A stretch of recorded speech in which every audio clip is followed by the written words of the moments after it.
Honneur aux dames, non? Non, vas-y, vas-y. Bon, bah, je suis Khaled Khaled, la moitié de ZAM Architecte. J'ai 34 ans bientôt. Et donc nous sommes tous les deux architectes à Paris, à Tunis, et on travaille partout dans le monde. Je m'appelle Zahra Meshergui, je suis architecte urbaniste et on travaille ensemble depuis pas mal d'années là. Ouais, 5-6 ans,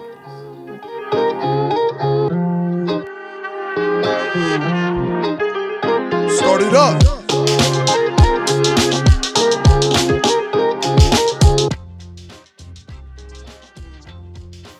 je pense. Bon, pour moi, architecte, c'est quelqu'un qui... C'est un chef d'orchestre qui crée des atmosphères. Voilà.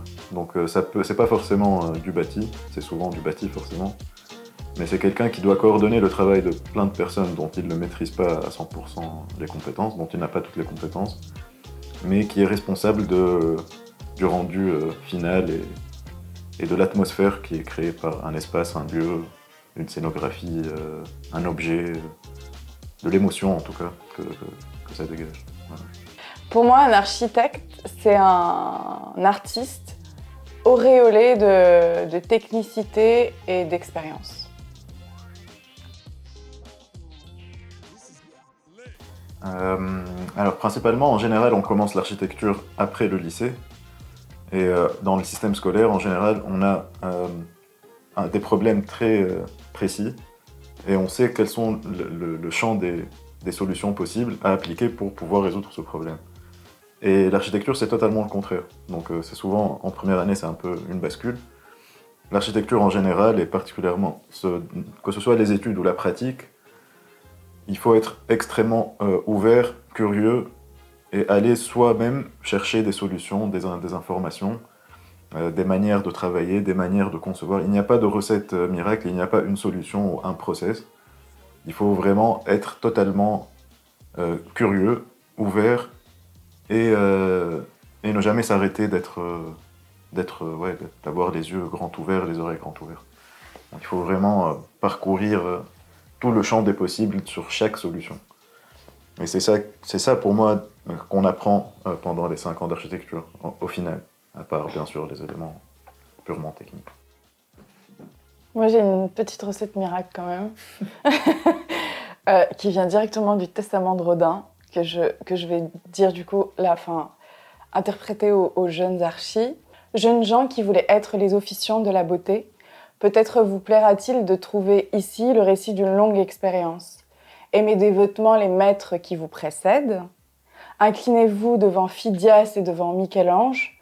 Admirez la divine sérénité de l'un et la farouche angoisse de l'autre. L'admiration est un vin généreux pour les nobles esprits. Que la nature soit votre unique déesse, ayez en elle une foi absolue et bornez votre attention à lui être fidèle. Voilà. C'est beau. Moi, ma première émotion, c'est la maison de ma grand-mère, dans laquelle j'ai vécu avant qu'on habite dans notre maison. C'est mes premiers souvenirs en fait. À Tunis, dans le quartier du Bardo. C'était une énorme bâtisse des années 50, sur 3 étages, et que du coup je parcourais, pour moi c'était un château, quoi. C'était un truc énorme. Et c'est un lieu qui a été source de beaucoup d'aventures, beaucoup de coins qui me faisaient peur, des coins où je me sentais bien. Il y avait énormément de variété dans cette maison en fait. Elle était conçue avec un escalier central, avec des briques de verre, une terrasse couverte, une terrasse ouverte, un jardin qui n'était plus très bien entretenu, donc qui était une espèce de jungle. Pour moi, c'était toute cette variété-là. C'est ce que j'essaye un peu de retrouver, de redonner en fait, de retrouver en fait. Pour moi, quand je conçois, j'essaye toujours de créer des lieux qui procurent de l'émotion et ce genre d'émotion, c'est-à-dire de l'étonnement, de la peur, enfin pas de la peur, mais des différences d'émotions en fait, des gradations dans l'émotion. Et, euh, et voilà, donc c'est un lieu qui m'a beaucoup inspiré et qui m'inspire encore. Moi, c'était... Je devais avoir peut-être 6 ans. Ouais, 6 ans. C'est à côté de chez ma grand-mère, pas loin. C'est l'église Saint-Alexandre. Après, c'est un nom russe. Nagensky. Attends. Attends. Hein? Pardon? Navalny. C'est un politicien, c'est l'opposant russe qui est emprisonné. Pas loin. De gauche, ouais. En fait, c'est l'armée blanche a débarqué à Bizerte après la révolution bolchevique. Et en fait, ils se sont positionnés. Saint-Alexandre Nevski. Nevski, ok. Donc, c'est l'église Saint-Alexandre Nevski. Et en fait, c'est une armée blanche qui a débarqué à Bizerte en 1920. Et en gros, il restait 700 Russes qui voulaient vraiment avoir un lieu de culte pour eux à Bizerte. Et ils ont créé une sorte église, une église.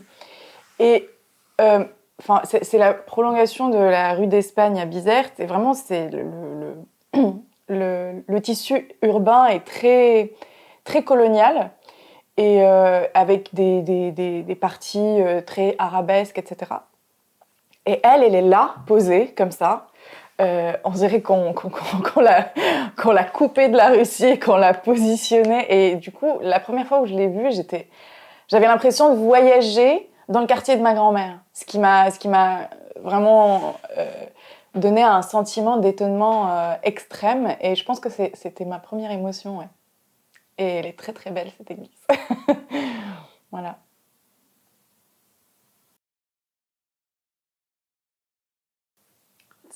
Moi, perso, c'était avec toi.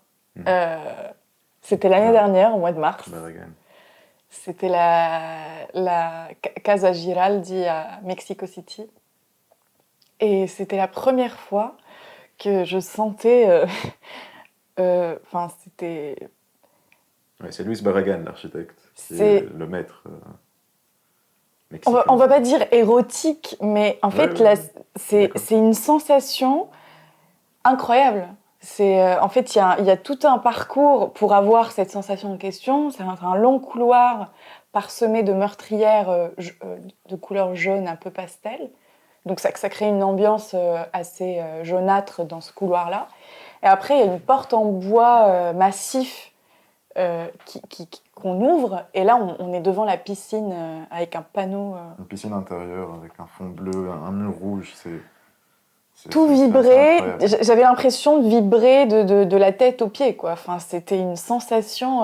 J'ai jamais ressenti ça auparavant. C'était incroyable. Et j'invite tout le monde à aller voir ça, quoi. Enfin, c'était magique. À toi. Moi, le lieu qui m'a vraiment choqué, vraiment, mais c'est ce que j'ai ressenti à la Casa Gilardi, mais fois 10 ou 100. C'était au Japon. L'architecte qui était un de mes professeurs, monsieur Frank Salama, qui nous l'a fait découvrir. Et c'est le Chichu Art Museum qui est situé sur l'île de Naoshima. Et donc c'est fait par Tadao Ando et c'est fait pour 3 œuvres, dont la 4e œuvre étant le musée en lui-même. Donc le 4e artiste étant Tadao Ando. Et c'est incroyable parce que vous avez... Enfin, là-bas, c'est un parcours justement. Et à chaque étape, on a le souffle coupé, quoi. Y a les monnaies, on rentre dans une espèce de pièce totalement éthérée, avec 3 nymphéas, les grands tableaux des nymphéas, avec un sol en mosaïque de 2 cm, en marbre dépoli. On marche là-dessus avec des chaussons en alcantara, donc on a l'impression de flotter. Il y a un silence et une maîtrise de la lumière qui est incroyable. On ne peut pas visiter le musée à plus de, je crois, 8 en tout. Donc on peut vraiment prendre son temps et apprécier l'espace, apprécier les œuvres. Contrairement aux musées parisiens qui sont magnifiques, mais où c'est toujours la foule généralement. Il y a 2 espaces qui sont faits par James Turrell, lui qui travaille sur la perturbation des sens et qui qui vous retourne le cerveau. Il y a le Walter de Maria aussi, c'est un espèce, on rentre dans un espèce de tableau de Dali, on a l'impression, c'est un espace totalement surréaliste. Donc oui, le Chichu Museum, moi, ça reste un endroit qu'il faut visiter. Si on aime l'architecture, et même si on n'aime pas l'architecture d'ailleurs, c'est un endroit qu'il faut visiter, et qui n'est pas du tout connu, qui fait très peu de communication, et voilà, qui est incroyable.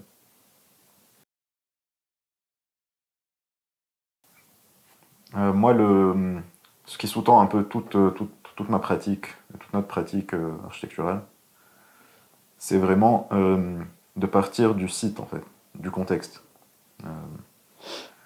Euh, moi, j'ai été beaucoup influencé par le régionalisme critique de Kenneth Frampton, ça a été théorisé, et qui est une approche, c'est pas un style architectural particulier, mais c'est une approche de l'architecture et de la conception architecturale qui s'attache à exprimer et répondre aux caractéristiques du site. Donc topographie, climat, orientation, bien sûr bâtiment autour, environnement, etc. Et je couple ça avec moi, une de mes idoles, on va dire, ou un de mes maîtres à penser, qui est Peter Zumthor, et qui lui s'attache à créer des atmosphères. Il y a un petit livre sur une de ses conférences qui s'appelle, je crois, Atmosphère, tout simplement, où il explique ça. Moi, j'ai lu ça en deuxième ou troisième année, ça a changé ma vision. Et voilà, donc c'est créé à partir de la matérialité, à partir de nos outils qui sont les matériaux, les espaces, les tailles, les proportions, créer des atmosphères. Et quand on visite un bâtiment de Zumthor ou de Tadao Ando, ou de tous ceux qui se rapprochent du régionalisme critique, on retrouve, ou Barragan, etc., on retrouve ça, c'est une création d'atmosphère, mais qui est toujours corrélée à un site, et à un contexte, et à un environnement. Et aussi, du coup, la création du parcours. Donc Petra, on a ça, Barragan, on a ça, Tadao Ando, on a ça. C'est la création d'un parcours avec des fois des compressions, des dilatations, des détentes, des changements de couleur, de lumière, etc. Et moi, c'est comme ça que j'essaye de concevoir. Alors après, on espère y arriver. Moi, je partage vraiment ce que tu viens de dire, mais il y a aussi essayer d'intégrer la nature, peu importe de quelle manière on l'intègre, mais on la met en centre enfin, dans le centre du projet, quoi. C'est soit en créant un énorme écran végétal qui donne sur un jardin bien aménagé, bien végétalisé, en fait, pour que l'utilisateur, ou enfin celui qui va utiliser l'espace et qui va vivre dedans surtout, soit vraiment en connexion perpétuelle avec la nature. Que ça soit vraiment le fil conducteur qui façonne tous les projets qu'on entreprend. Ouais. Est-ce que pour toi, je rebondis un peu là-dessus, pour toi la nature, est-ce que ça veut dire forcément végétation ou ça peut être également minéral? Ah non, ça peut être minéral, végétation, un plan d'eau avec des poissons, enfin tout ce qui... Tout ce qui est naturel. Tout ce qui est un rocher. Vraiment, faut créer avec ce qu'on a. Et on a beaucoup de choses aujourd'hui. Et dans un site, on a tellement de couleurs, de matériaux qu'il faut vraiment composer avec, quoi. Donc un projet qui est très important pour moi, mais bon, ça a un côté aussi sentimental. C'est, on a conçu une maison pour mes parents à Tunis. La Villa Zam, la Une première. villa, ouais. Et voilà, bon, déjà, c'est une sorte d'accomplissement. C'est quand même le meilleur client du monde que d'avoir ses parents pour clients. Et soi-même aussi, parce que Ils sont vraiment sympas, j'y moi, vis aussi en je partie. confirme. Donc oui, ça, c'était quelque chose de magnifique, parce qu'on a une liberté totale. Bon, pas du point de vue du budget, forcément, mais une liberté, oui. Tant qu'on n'est pas en dissonance cognitive, en gros, ça se passe bien avec le maître d'ouvrage, on va dire. Donc oui, ça, c'était très émouvant de dessiner des espaces pour des gens que je connais aussi bien qu'eux, et pour y vivre et pour en être l'utilisateur.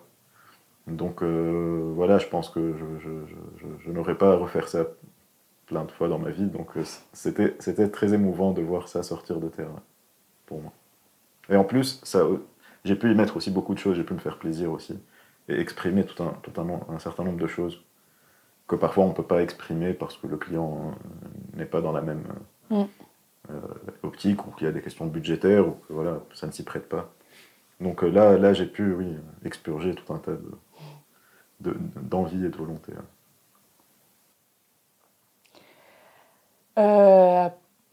Moi, c'était le Riad en Jordanie. En fait, déjà pour moi, c'était incroyable d'avoir une commande d'une maison d'hôtes à l'autre bout de la planète, en Jordanie, à Petra en plus, qui est supra-protégée. Et le sentiment le plus incroyable, c'est qu'on avait dessiné ça, et 6 mois après, moi j'y vais, j'arrive devant le site, et là c'est devant moi déjà. Enfin, ça c'était un... Ouais, c'était une belle émotion. Ouais, c'était une Il y très a belle quelques émotion. lieux comme ça mythiques. On a fait un appartement place des Vosges aussi. Pour moi, j'ai toujours eu envie, je sais pas pourquoi, de faire un appartement place des Vosges. Et j'ai eu la chance, on a eu la chance d'en faire un. Donc oui, on a eu de la chance d'avoir de belles commandes. De temps en temps. On l'a un peu provoqué, mais... Ouais. Ouais.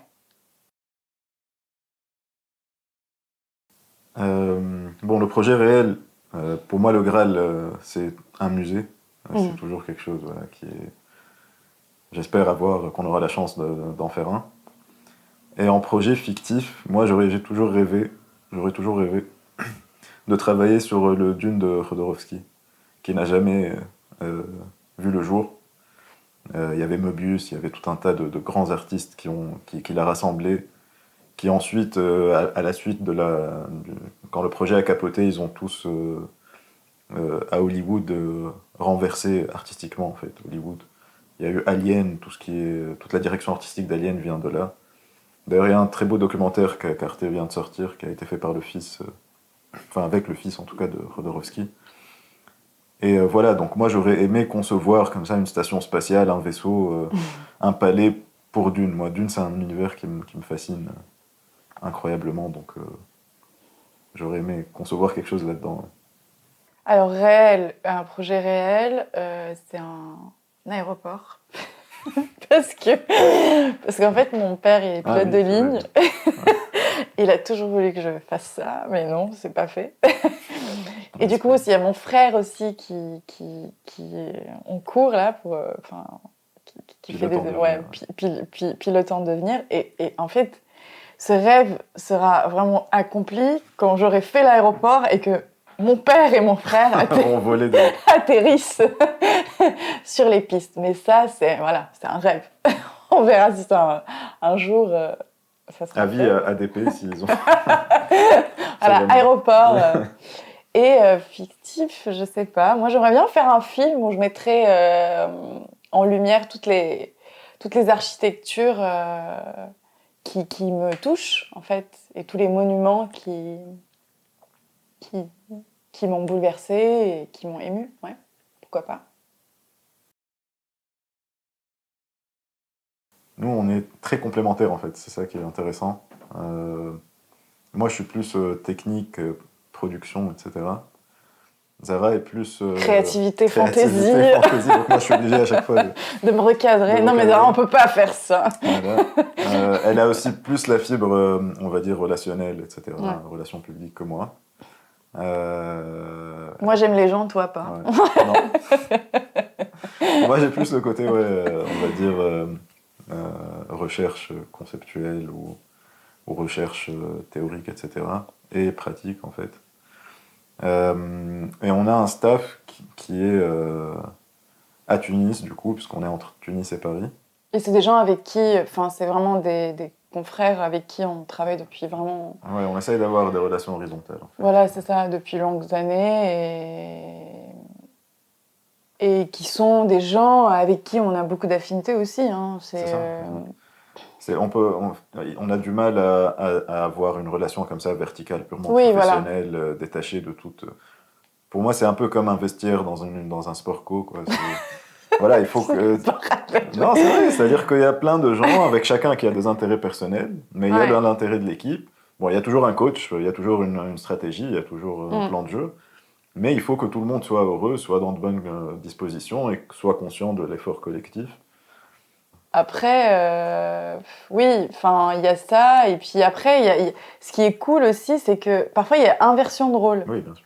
Parfois, il y a vraiment... Enfin, moi, je chapeaute toute la partie technique et vice-versa. Et Khaled, et surtout, ça, c'est pour les projets qui sont à Tunis. Enfin, voilà, il y a Il y a une complémentarité. une complémentarité et on s'inverse les chapeaux quand on veut, quoi. Enfin, C'est ça. sans gêne.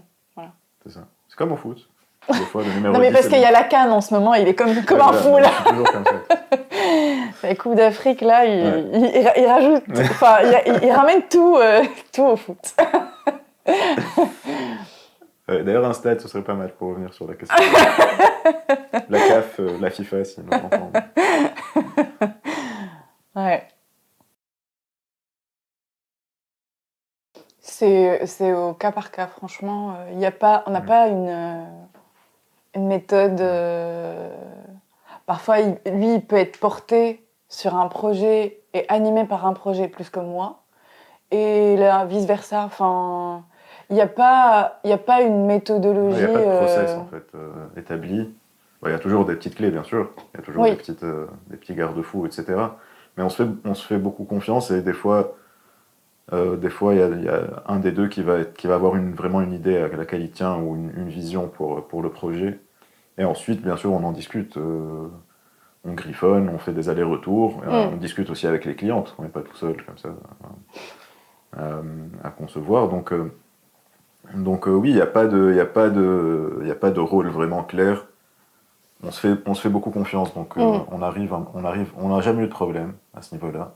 Donc on arrive toujours soit à travailler ensemble en même temps sur un projet en se mettant sur un coin de table, soit un des deux a déjà une idée, la matérialise, la soumet à l'autre et on la fait évoluer, ou on la laisse telle qu'elle. Voilà.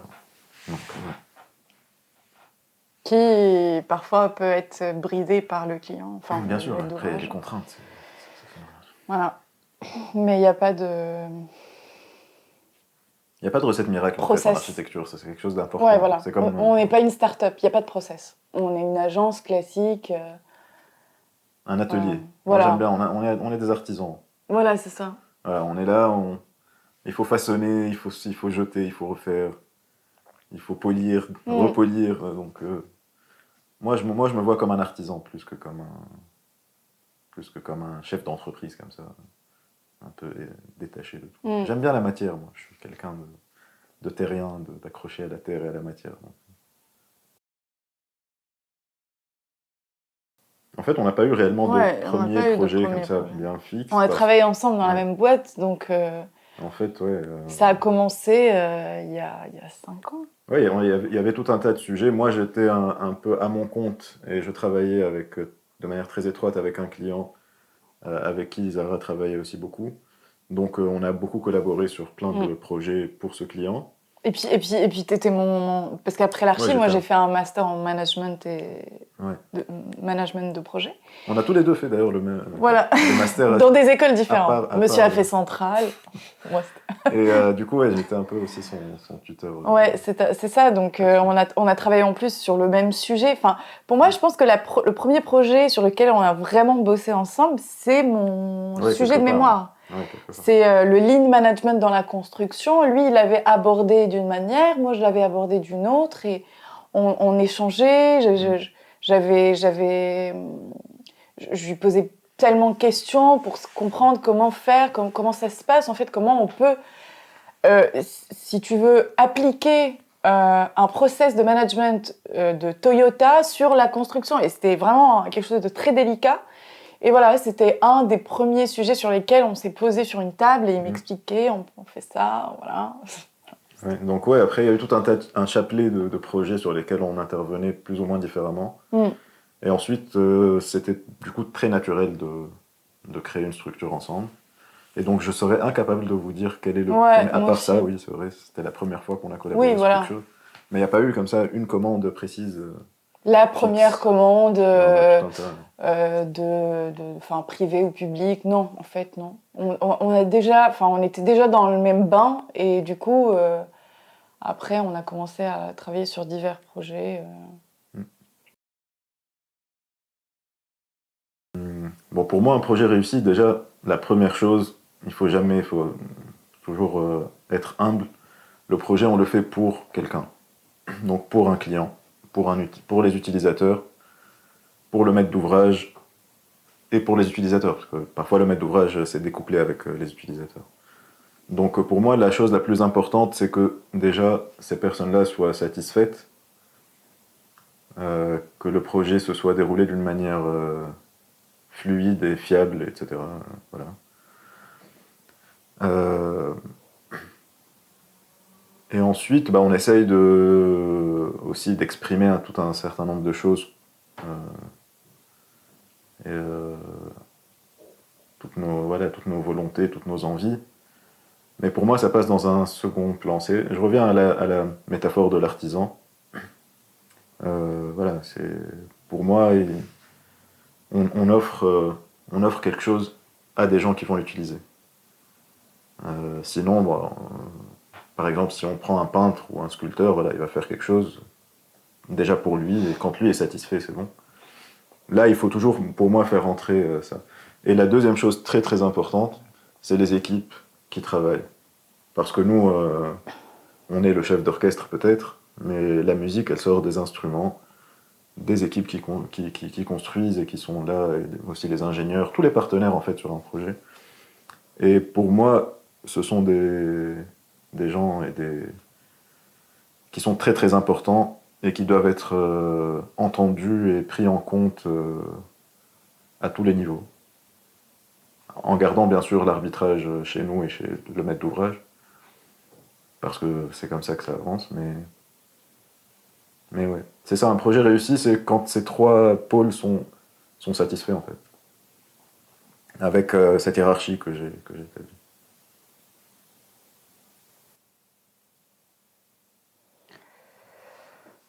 Pour moi, un projet réussi, c'est un projet d'abord qui provoque de l'émotion. Je reste aussi sur les trois pôles, mais c'est d'autres pôles. Non, mais ça C'est l'émotion, l'harmonie et la fonctionnalité. Ça, c'est vraiment indispensable. Même l'harmonie, parfois il y a des choses qui sont un peu kitsch ou qui sont un peu... On n'adhère pas à ce type d'ambiance ou d'atmosphère, mais c'est harmonieux et du coup ça crée une ambiance assez chaleureuse ou une ambiance complètement froide. Quand je dis froide, par exemple, je pense au musée juif de Berlin, ça provoque de l'émotion, mais c'est une émotion voulue et c'est une émotion qui n'est pas agréable. En fait, quand on marche sur les visages là en acier, on n'est pas bien, on a l'impression qu'on va tomber, on a l'impression qu'on va chuter, mais ça exprime la détresse du peuple. exactement. Et pour moi, c'est un projet réussi parce qu'il réussit à te provoquer de l'émotion. Et c'est comme un artiste qui sur scène, soit il te fait quelque chose, soit il te fait rien. Et c'est ce qui différencie quelqu'un qui est juste dans son jeu ou pas. Enfin, l'architecture, c'est la même chose. Un projet réussi, c'est un projet qui provoque de l'émotion, qui est harmonieux et qui est fonctionnel. Voilà. C'est comme au football. Non, Tu vas arrêter là.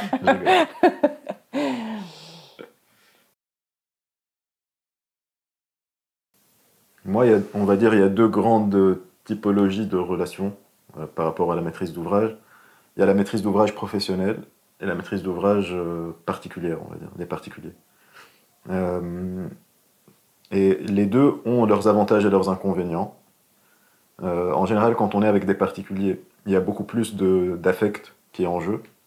C'est beaucoup plus important et donc il y a beaucoup plus du coup d'aller-retour, de dialogue, de modification sur des choses, on va dire, très précises. Et, et donc il y a une manière de gérer la relation au maître d'ouvrage qui est différente d'un maître d'ouvrage professionnel où parfois c'est beaucoup plus fluide ou beaucoup plus rapide parce qu'il y a des process en général et ils ont moins d'affect par rapport à des choix ou par rapport à des choses qui doivent changer dans le projet, des choses comme ça, ou des arbitrages. Donc, donc moi, c'est les deux grandes typologies, on va dire, de relations. Et les deux, pour moi, j'aime les deux choses. Je ne pourrais pas faire qu'une des deux. Je ne pourrais pas, par exemple, faire que de promoteur ou hôpital ou commande publique, etc. Il y aurait quelque chose qui me manquerait. Et j'ai toujours besoin d'avoir des villas, des fois juste une salle de bain, parfois de l'agencement, des appartements. Voilà. Ça apporte de l'émotion et on voit, c'est peut-être un peu plus concret sur le bonheur qu'on apporte parfois.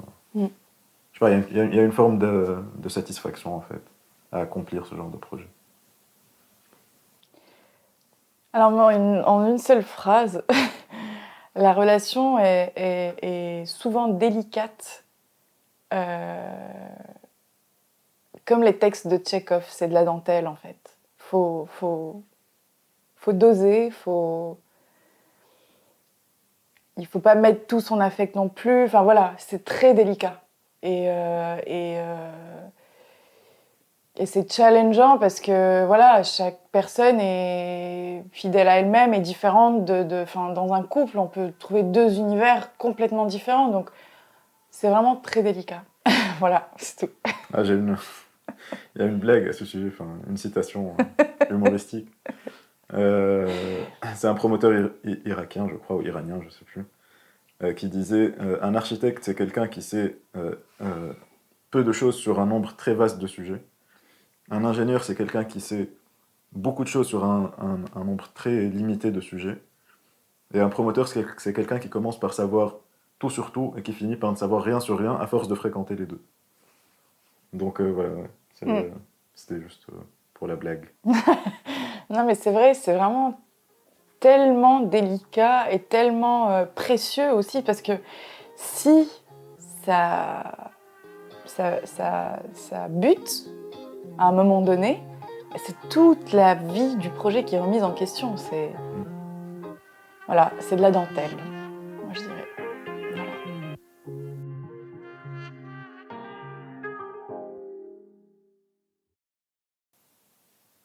Voilà. Merci beaucoup à vous. Merci à vous. Merci à toi.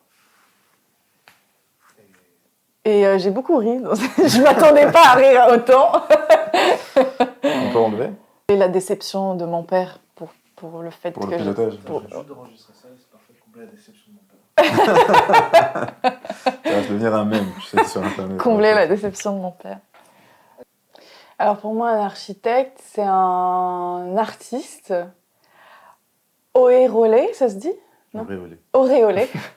Alors un architecte, c'est un... Auréolé, ouais. Donc pour moi, un architecte, c'est un artiste auréolé. Auréolé.